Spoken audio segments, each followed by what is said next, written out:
जय गंगे मैया दोस्तों, जय देवभूमि उत्तराखंड। अगर आप भी आने वाले महीनों में किसी भी दिन देवभूमि उत्तराखंड के ऋषिकेश शहर का टूर पहली बार करने जा रहे हैं और पहली बार यहाँ पर आप आ रहे हैं तो इस बात से चिंतित हैं कि यहाँ पर घूमने के लिए बेस्ट जगहें कौन सी रहेंगी और इंटरनेट पे सर्च कर रहे हैं यहाँ के बारे में, तो आप बिल्कुल सही वीडियो पे आए हैं। आज की वीडियो में हम बात करेंगे कि आप यहाँ पर आने के बाद कौन सी खूबसूरत सी जगहों पर सबसे पहले घूमने के लिए जा सकते हैं। दोस्तों, ये वीडियो आपके लिए काफ़ी हेल्पफुल और इन्फॉर्मेटिव होने वाली है, तो वीडियो को बिना स्किप किए हुए एंड तक ज़रूर देखिएगा। दोस्तों, योग नगरी ऋषिकेश शहर आध्यात्म और प्राकृतिक सौंदर्य के लिए विश्व भर में प्रसिद्ध है। साथ ही अलग अलग टूरिज्म के लिए ये जगह बहुत ही विख्यात है। यहाँ पर ऊंचे हरे भरे पहाड़, गहरी घाटियाँ, छोटे बड़े झरने यहाँ की सुंदरता को बढ़ाने में चार चांद लगा देते हैं। इसके अलावा आप यहाँ पर आने के बाद अलग अलग टूरिस्ट स्पॉट पर जाकर river rafting, bungee jumping, paragliding जैसे खेलों का आनंद भी ले सकते हैं। ऋषिकेश शहर पहुँचने के बाद आप सबसे पहले बस स्टैंड के आसपास अपने लिए रुकने के लिए एक रूम ले लें। अच्छे से फ्रेश होने के बाद ही आप यहाँ पर घूमने के लिए निकले। यहाँ पर घूमने के लिए राम झूला, लक्ष्मण झूला, जानकी सेतु और त्रिवेणी घाट जैसी बेहद ही खूबसूरत सी जगहें हैं।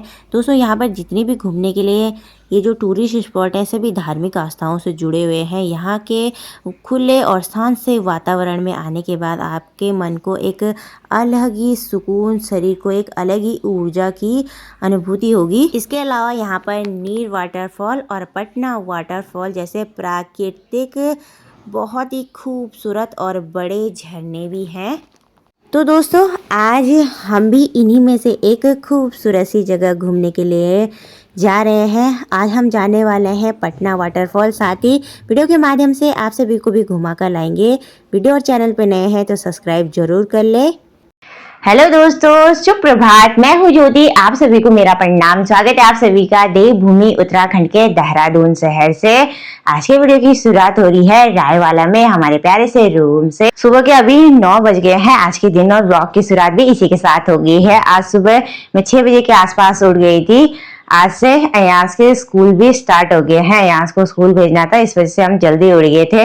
बाकी कल हम रायवाला आए और इतनी ज्यादा थक लगी थी कि खाना खाने के बाद हम डायरेक्ट सो गए थे दिन के टाइम पे और शाम को ना हम 7 बजे के आसपास बहुत लेट उठे और डिनर बनाया, फिर ऐसे ही रात होना हो गया।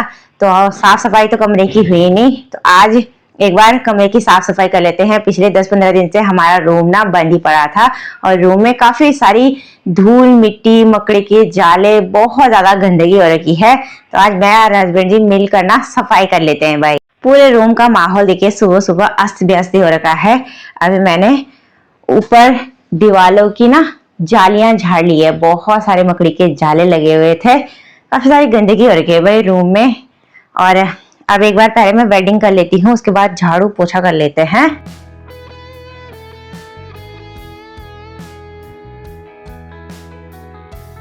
सुबह का छोटा मोटा काम निपटाने के बाद हमने नाश्ता भी कर लिया है। अभी मैं और हस्बैंड जी हो गए हैं बढ़िया से करके तैयार और आज हमारी तैयारी है एक बहुत ही सुंदर सी जगह पहाड़ों की ओर घूमने के लिए जाने के लिए। वो जगह कहाँ होने वाली है वो आपको वीडियो में आगे पता ही चल जाएगा। अब निकलते हैं अपने सुहावने सफ़र में आगे। आज का ये नया सफ़र हमारा शुरू होता है देहरादून के रायवाला में स्थित खांड गांव से और जिस डेस्टिनेशन पर हम घूमने के लिए निकल पड़े हैं उसकी दूरी यहाँ से रहने वाली है 30 से 40 किलोमीटर तक की। 20 से 25 किलोमीटर का सफ़र तय करने के बाद अभी हम लोग एक खूबसूरत सी लोकेशन पे रुके हुए हैं। इस जगह का नाम है गरुड़ चट्टी, जो कि ऋषिकेश शहर से 5 से 6 किलोमीटर की दूरी पर नीलकंठ वाले रूट पर पड़ती है और इस खूबसूरत सी लोकेशन को कैप्चर करना तो बनता ही है, साथ ही आपको दिखाना भी। चारों ओर देखिए हरे भरे ऊंचे ऊंचे पहाड़ और ठीक नीचे पे कल कल बहती हुई माँ गंगा नदी।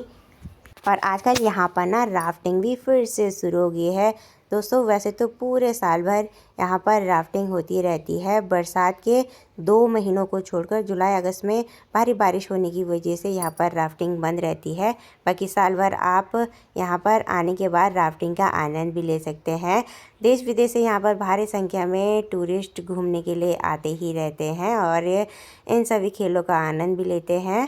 ठीक सामने वाली जगह पे है जी एक राफ्टिंग का स्पॉट और कई सारे लोग ना यहीं से राफ्टिंग करना शुरू करते हैं। यहाँ से ठीक आगे की ओर ब्यासी में भी एक राफ्टिंग स्पॉट है और ये जो सामने वाली राफ्ट अभी यहाँ तक आई है ये ब्यासी से होते हुए आई है। कई सारे लोग यहीं पे अपनी राफ्टिंग खत्म कर लेते हैं और कई सारे लोग यहाँ से ठीक नीचे की ओर राफ्टिंग का आनंद लेते हैं। आजकल गंगा नदी का जल स्तर भी काफी कम हो गया है, साथ ही पानी भी बिल्कुल नीला नीला बह रहा है। भाई बरसात के दिनों में यहाँ का जो जल स्तर रहता है ना गंगा नदी का वो काफी रहता है और पानी भी बिल्कुल मटमैला रहता है। भाई आजकल तो भाई यहाँ के नज़ारे बेहद ही खूबसूरत से दिखाई दे रहे हैं। ऊपर की तरफ ऊंचे ऊंचे हरे भरे खूबसूरत से पहाड़ और नीचे कल कल बहती हुई गंगा नदी। आज जिस बेहद ही खूबसूरत सी जगह पे मैं और हस्बैंड जी घूमने के लिए जा रहे हैं, तो अभी हमारी डेस्टिनेशन तक पहुंचने के लिए हमें थोड़ा बहुत समय और लगेगा। अब एक बार बैठते हैं गाड़ी में और निकलते हैं। भाई अब धीरे धीरे करके सर्दियां भी बढ़ने लग गई हैं इन शहरों में भी। तो नीचे ऋषिकेश में तो काफी गर्मी का एहसास हो रहा था। जैसे जैसे हम पहाड़ों की ओर ऊपर को बढ़ते जा रहे हैं वैसे वैसे ना ठंडा ठंडा महसूस हो रहा है भाई। और अच्छा हुआ कि मैं स्वेटर लेके आ गई। एक बार मैं सोच रही थी स्वेटर नहीं ले जाते हैं, हस्बैंड जी और मैंने स्वेटर डाल रखी है भाई, जो कि हमने बहुत बढ़िया किया भाई, नहीं तो ठंड से बुरे हाल हो जाते भाई हम लोग तो। 10 से 15 मिनट हम लोग इस गरुड़ चट्टी वाले रूट पर जाम में फंसे रहे भाई। इतनी ज्यादा संख्या में यहाँ पे सैलानी घूमने के लिए आए हुए हैं ना, और यहाँ पे जो रोड है ना वो बहुत ही सकरी सी है, तो जाम तो ऐसा लग रहा है भाई घंटों घंटों तक। फाइनली अभी जाम खुल गया है और हम लोग आगे की ओर बढ़ गए हैं अपने सफर में।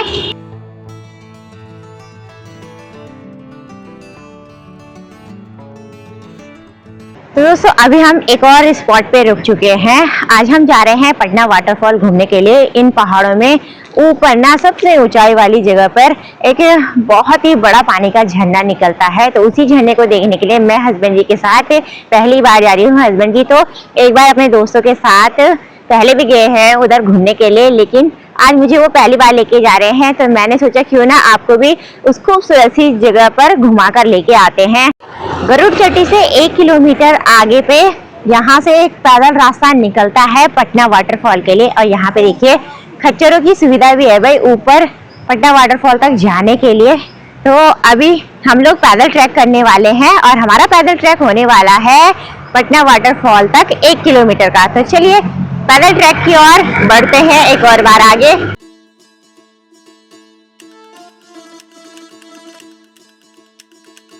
पटना वाटरफॉल के लिए जो रास्ता जाता है ना, इस रास्ते में कहीं बिल्कुल खड़ी चढ़ाई है और कहीं पर बिल्कुल समतल सा रास्ता है।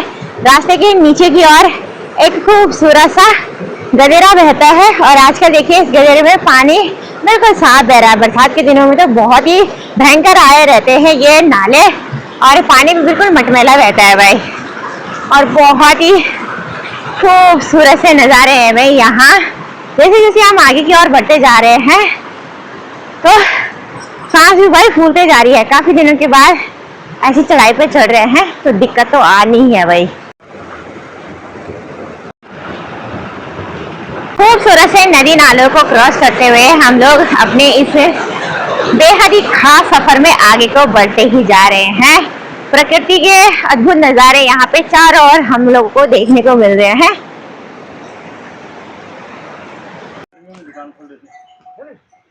अभी हम लोग एक जगह पे रुक गए हैं। यहाँ पर 2 रास्ते निकल रहे हैं। एक रास्ता यहाँ ठीक सामने की ओर जा रहा है और दूसरा रास्ता ठीक ऊपर की ओर जा रहा है। दोस्तों पटना वाटरफॉल पटना गांव के ठीक नीचे पड़ता है। यहाँ ठीक ऊपर एक गांव पड़ता है जहाँ का नाम पटना है और सामने वाले बोर्ड पे उसी गांव के बारे में लिखा हुआ है। तो आज हम इस नीचे वाले रास्ते से पटना वाटरफॉल के लिए जाएंगे। सामने पे देखिए बोर्ड भी लगा हुआ है और एरो के निशान भी बने हुए हैं वाटरफॉल तक जाने के लिए। तो चलिए इसी रास्ते को फॉलो करते हुए अपने सफ़र में एक और बार आगे बढ़ते हैं। इन जंगलों में पहाड़ी प्राकृतिक रूप से उगने वाली जंगली सब्जियां भी खूब सारी उगी हुई है। दोस्तों मेरे एक हाथ पे है ये पापड़ी की सब्जी। इस सब्जी को गर्मियों के दिनों में खाया जाता है जब ये सब्जी ना काफी कोमल रहती है। आजकल तो ये सब्जी काफी पक्की हो गई है, तो इसके पत्तों का अब हम लोग साग नहीं बनाते हैं, सिर्फ गर्मियों के सीजन में ही इस साग से ना चावल के साथ खाने के लिए कापली हम लोग बनाते हैं। और वहीं मेरे इस दूसरे हाथ पे ये है जी चौल। दोस्तों चौल की सब्जी काफी ठंडी होती है और इस सब्जी को भी हम लोग गर्मियों के दिनों में ज्यादा खाना पसंद करते हैं। गर्मियों के दिनों में गर्मी से हमारे शरीर को बचाता है भाई, इस साग का सेवन ठंडा रखता है। और ये इन दोनों तरह के साग में ना भारी मात्रा में आयरन और काफी सारे पोषक तत्व भी पाए जाते हैं। और रास्ते के ऊपर की तरफ यहाँ पे एक बड़ी सी गुफा भी है भाई, अंधेरा रखा है गुफा में और इसके अंदर से ना पूरा पानी टपक रहा है। देखिए पता नहीं कहाँ से आ रहा है ये पानी। Natural water. और इस रास्ते भर में ना काफी सारी काई भी जमी हुई है। देखिए फिसलन भरा माहौल हो रखा है पानी की वजह से। 1 किलोमीटर का लंबा पैदल ट्रैक तय करने के बाद हम लोग फाइनली पहुंच चुके हैं अपनी डेस्टिनेशन पटना वाटरफॉल में। और मेरे ठीक पीछे इस बड़ी सी पहाड़ी पे देखिए इतना बड़ा झरना बह रहा है ना, बहुत ही सुंदर सा। अब आपको एक बार ना यहाँ के चारों ओर के खूबसूरत से नज़ारे दिखा देते हैं।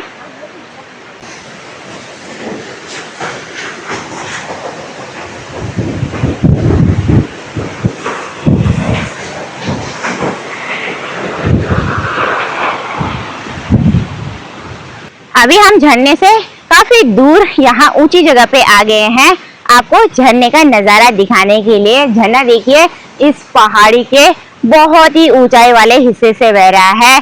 आजकल तो झरने में जल स्तर काफी कम हो रखा है, लेकिन पानी इतनी तेजी से बह रहा है ना भाई, बहुत ही ठंडा ठंडा पानी। हमारे पहाड़ों में ऐसी खूबसूरत सी जगहें बहुत जगहों पर आपको देखने को मिलेंगी।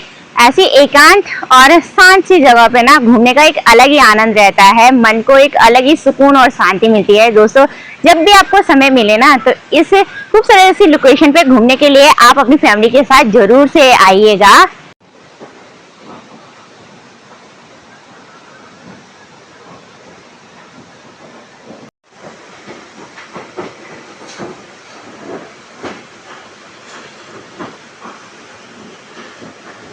आजकल ठंडियों के दिनों में तो यहाँ पर उतनी ज्यादा भीड़ भाड़ नहीं देखने को मिलती है, लेकिन गर्मियों के सीजन में इतने ज्यादा संख्या में यहाँ पर लोग घूमने के लिए आते हैं। बाकी यहाँ झरने के आसपास बहुत सारी छोटी छोटी दुकानें खुली हुई हैं। इन दुकानों में खाने पीने की पूरी व्यवस्था है, तो आप जब घूमने आएंगे ना तो आपको खाने पीने की व्यवस्था यहाँ पे आराम से मिल जाएगी। ये देखिए चारों ओर छोटी छोटी दुकानें हैं पूरे ट्रैक में।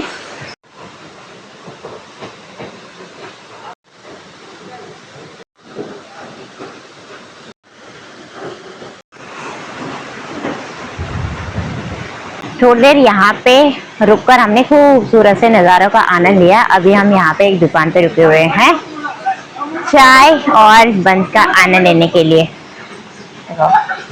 तो पहाड़ों में ऐसी ठंडी ठंडी जगह पे गर्मा गर्म चाय मिल जाए ना पीने को, तो उसकी बात ही कुछ और रहती है भाई।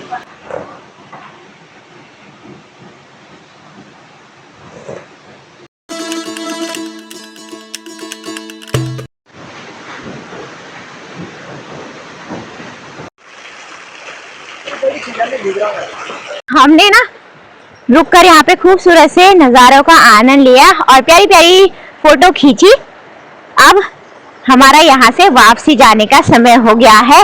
अभी हम उसी फिसलन भरे रास्ते वापस जा रहे हैं जिस रास्ते हम आए थे। यहाँ पे इतना ज़्यादा पानी बह रहा है कि रास्तों में काई जमी हुई है भाई पत्थरों पर, तो जाना काफ़ी मुश्किल हो रहा है भाई। डर लग रहा है गिरने का, अगर थोड़ा सा भी पैर फिसल गया ना सीधा हाथ पाँव ही टूटेगा भाई। आराम आराम से निकलेंगे इस फिसलन भरे रास्ते से।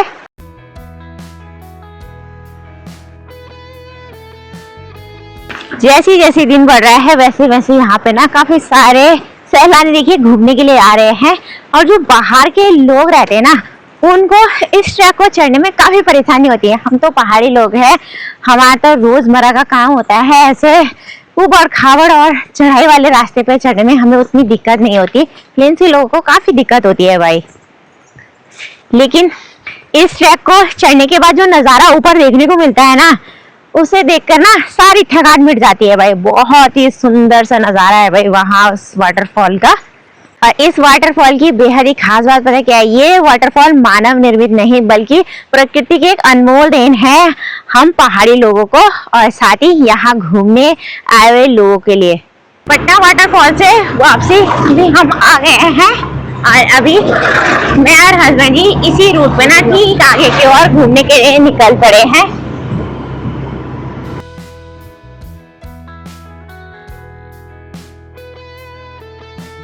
तो अभी हम लोग गरुड़ चट्टी के पुल पे रुके हुए हैं, और यहाँ से नीचे आपको एक बार और गंगा नदी का खूबसूरत सा नज़ारा दिखा देते हैं। यहाँ पे राफ्टिंग ना जोरों शोरों से चल रही है।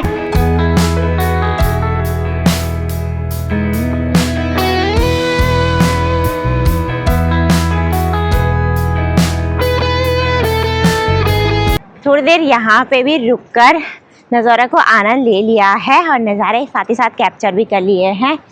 अभी इधर तरह का मौसम बड़ा ही सुहावना सा है, प्यारी सी तेज़ धूप खिली हुई है। सुबह सुबह तो काफ़ी ठंड का एहसास हो रहा था, लेकिन अभी दिन बढ़ने के साथ साथ ना गर्मी फील हो रही है। अब चलते हैं भाई सीधा घर की ओर। मेरे बेटे अयांश की अब स्कूल से 2:30 बजे के आसपास छुट्टी होने वाली है। उसकी छुट्टी होने से पहले यानी कि घर आने से पहले हमें भी घर पे पहुंचना पड़ेगा, नहीं तो वो बहुत ज़्यादा रोएगा।